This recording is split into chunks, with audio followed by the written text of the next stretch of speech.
Aprili 29 mwaka 2026, katika dunia iliyojaa moshi wa vita, hofu ya kiuchumi na siasa za ushindani mkali, tukio moja la mazungumzo ya simu limeibuka kuwa kitovu cha mjadala wa kimataifa.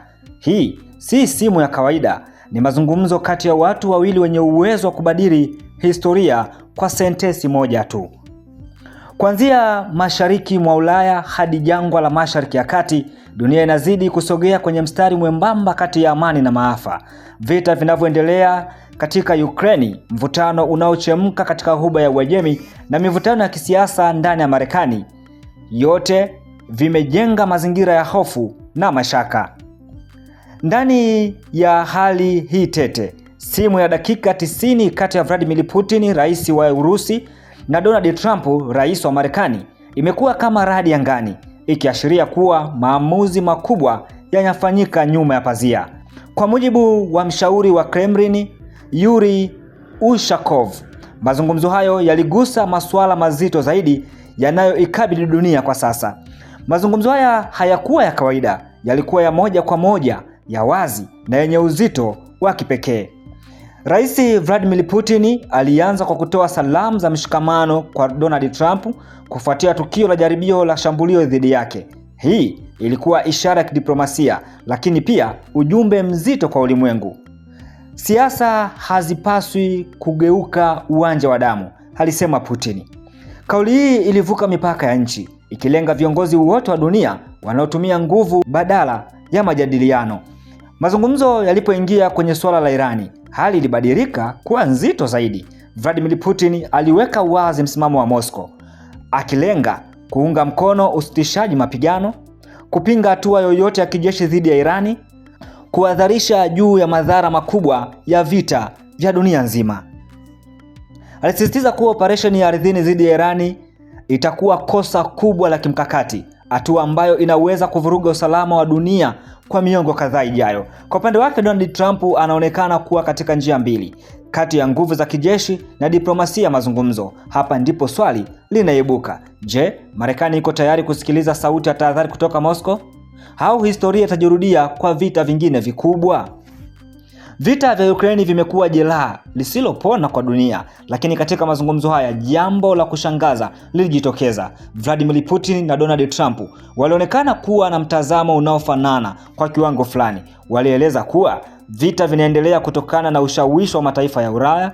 Serikali ya Rais Volodymyr Zelensky inaendeleza mapigano kwa msaada wa nje.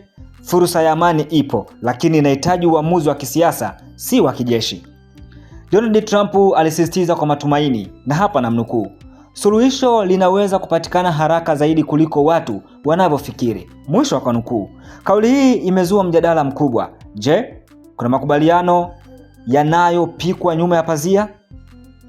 Katika hatua ya kushangaza, Vladimir Putin alipendekeza kusitisha mapigano kwa muda wakati wa maadhimisho ya siku ya ushindi, tarehe yenye uzito mkubwa kwa historia ya Urusi.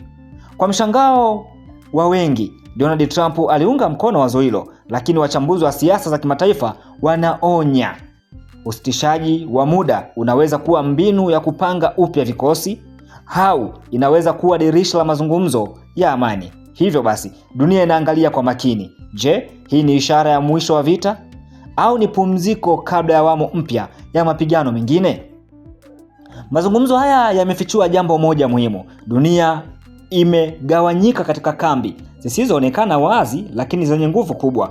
Marekani ikijaribu kudhibiti ushawishi wake wa kimataifa, Urusi ikijipanga kama mpatanishi wa nguvu mbadala, Ulaya ikikumbwa na athari za vita na migogoro ya wakimbizi, Mashariki ya Kati ikining'inia kwenye ukingo wa mlipuko. Katika mazingira haya, simu hii imekuwa kama ishara ya zama mpya, zama za diplomasia ya moja kwa moja kati ya viongozi nje ya mifuko ya jadi ya kimataifa.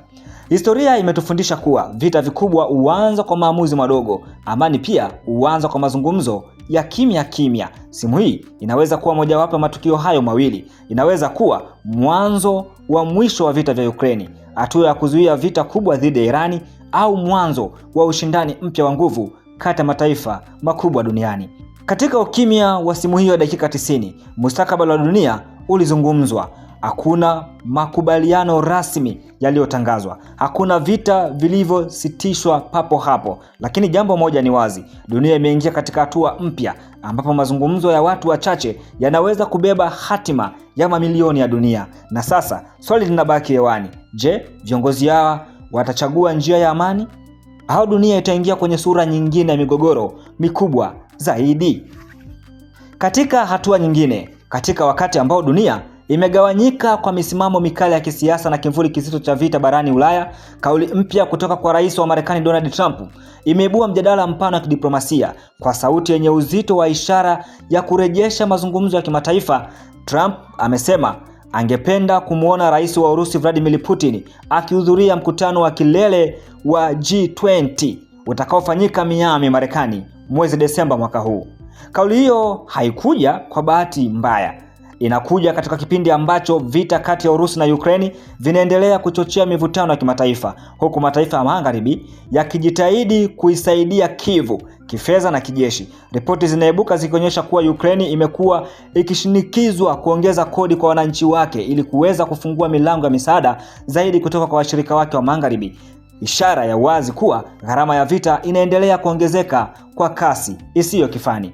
Kwa mujibu wa duru za kisiasa jijini Washington, kuna nia ya kumwalika Putin katika mkutano huo mkubwa wa G20. Hata hivyo, Trump mwenyewe ameonekana kuwa na tahadhari, akisema hana uhakika kama mwaliko rasmi tayari umetolewa, lakini akaongeza wazi kwamba uwepo wa Rais Putin ungekuwa wa msaada mkubwa. Kauli hii imechukuliwa na wachambuzi kama ishara ya mwelekeo mpya wa diplomasia ya Marekani chini ya Rais Donald Trump, diplomasia inayosisitiza mazungumzo badala ya kutengwa. Mimi ninaamini katika kuzungumza na kila mtu, alisema Trump, akiongeza kuwa kiongozi mwenye busara ni yule anayeweza kudhibiti hisia na kuchagua njia ya mazungumzo hata na wapinzani wake wakubwa. Lakini ndani ya kauli hiyo yenye matumaini kuna pia kivuli cha shaka.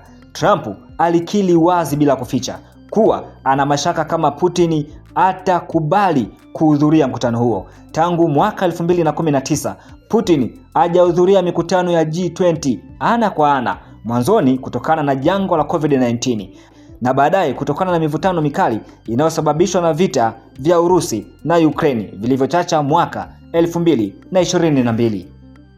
Mkutano huo wa G20 unatarajiwa kufanyika tarehe 14 hadi tarehe 15 Desemba katika jiji la Miami, katika eneo la kifahari la mapumziko la Trump Doro. Hii inaongeza radha ya kisiasa na binafsi katika tukio hilo, ikionyesha jinsi siasa za kimataifa zinavyoweza kuunganishwa na maslahi ya kitaifa na ya kibinafsi.